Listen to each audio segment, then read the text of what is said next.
Saving money isn't just about being disciplined. If it were, 37% of adults today wouldn't still be struggling to cover a simple $400 emergency. The real challenge is that our brains aren't naturally built for money management or saving. They are built for short-term survival and earning, which makes saving money for distant goals like retirement challenging. But here's the encouraging part.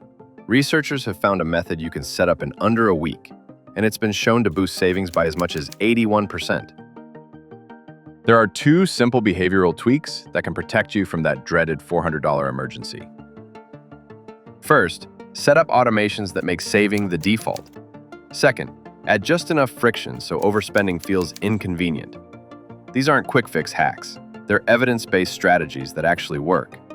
In fact, in the Philippines, a study nicknamed "Tying Odysseus to the Mast" showed that people who used this kind of two-step autosave method ended up with savings 81% higher after just 1 year.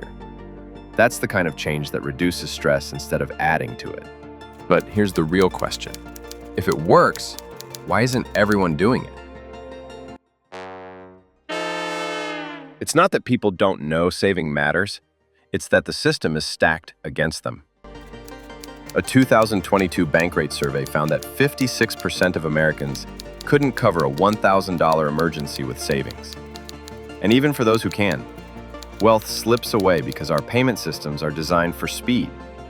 Tap to pay makes spending effortless, while saving always takes a little extra effort. Add in instant gratification, and suddenly self-control loses to convenience almost every time.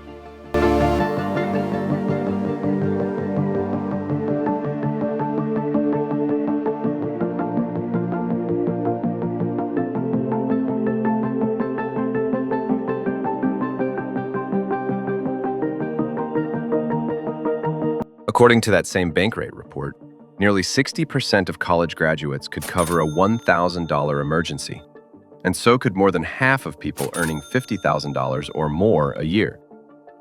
But here's the reality. Even with decent income or education, rising costs are squeezing savings everywhere. The only way forward is to cut costs, deliberately, consistently, and yes, sometimes mercilessly. That means focusing on true needs and dialing back the wants. Easier said than done, right? This is where nudge theory comes in, the science-backed way to guide better choices without relying on sheer willpower.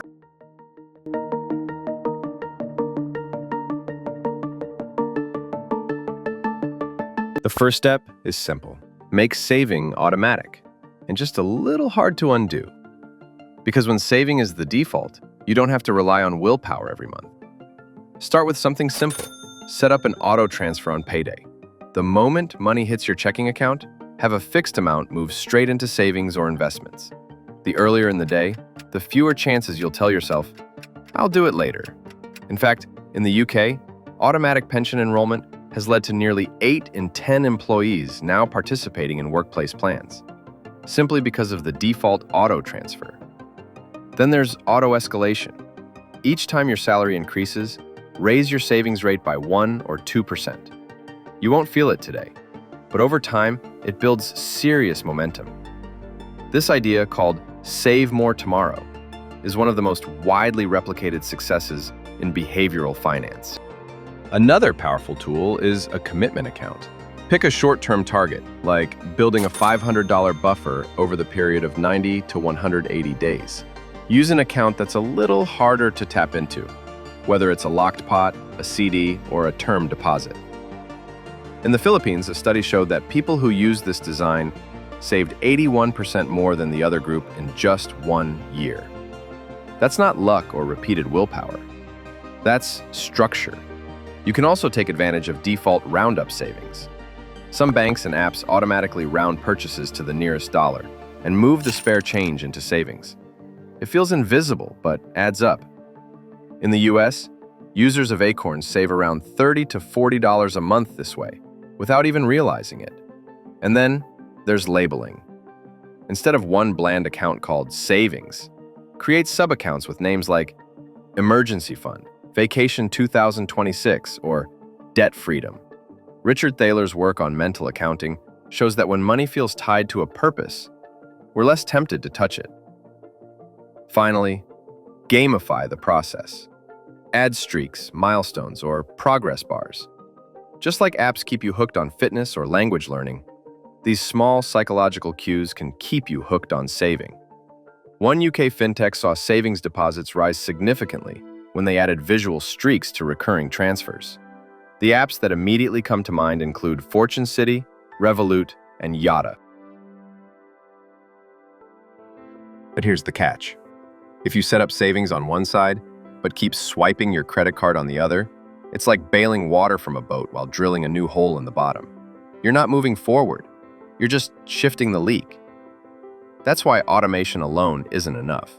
You need spending caps to hold the line. And we'll get into those in segment 3, friction. Because when spending feels too easy, it almost always goes away faster than we realize.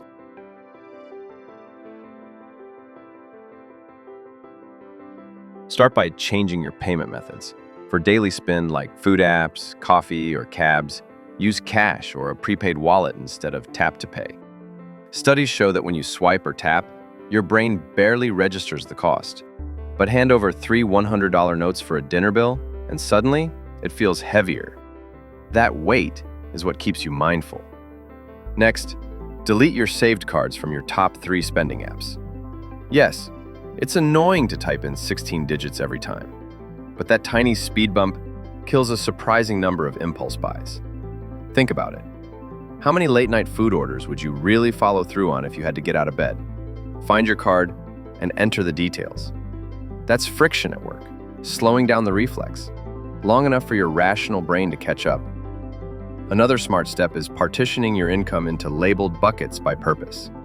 On payday, divide automatically into rent, groceries, transport, investing, and a small buffer. It's not about giving accounts cute names. It's about creating guardrails.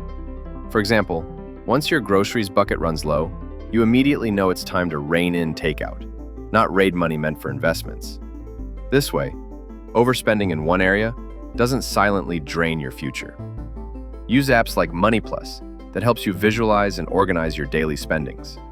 The cartoony retro cha-chings make the whole experience feel nostalgic and oddly pleasant. And if you're using buy now, pay later, treat it with caution. Keep only one loan at a time. Set a calendar reminder for the due date and never link it to a credit card.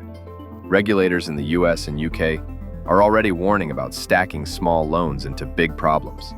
A $40 payment here and a $60 one there doesn't sound like much, until you're juggling 5 at once and living paycheck to paycheck. Here's how you can put everything you have learned so far into action in just 1 week. Day 1. Set same-day payday auto transfer to savings. Day 2. Turn on auto escalation for 1 to 2% per raise in your pension, 401k, or brokerage account. Day 3. Create one commitment pot for a 90 to 180-day goal and lock it. Day 4. Delete saved cards from your top 3 spending apps. Day 5. Switch daily spending to cash and pre-funded debit for 1 month. Day 6. Build 4 to 5 buckets and auto-split your paycheck. Day 7. Take stock. What's your savings rate? How many months of expenses could you cover if needed? And how many buy now, pay later loans are you carrying? Ideally, none. Never more than 1. Check these again in 30 days, and you'll see the reset working. You don't need 10 apps, Etsy buys, and a color-coded spreadsheets. Your bank's pots and your broker's auto-invest are more than enough. Add a reminder for BNPL due dates if you must. Always remember, simple beats perfect, and automation beats motivation and willpower that fade in 3 months. Stick with this reset for just 1 pay cycle and you'll feel it. More money saved over, fewer "where did it go" moments, and a saving system that runs even on your worst day. If this helped you, make sure to like the video, subscribe, and share it with someone who could use a reset too. And if you want more simple, practical money ideas, check out the other videos on the channel.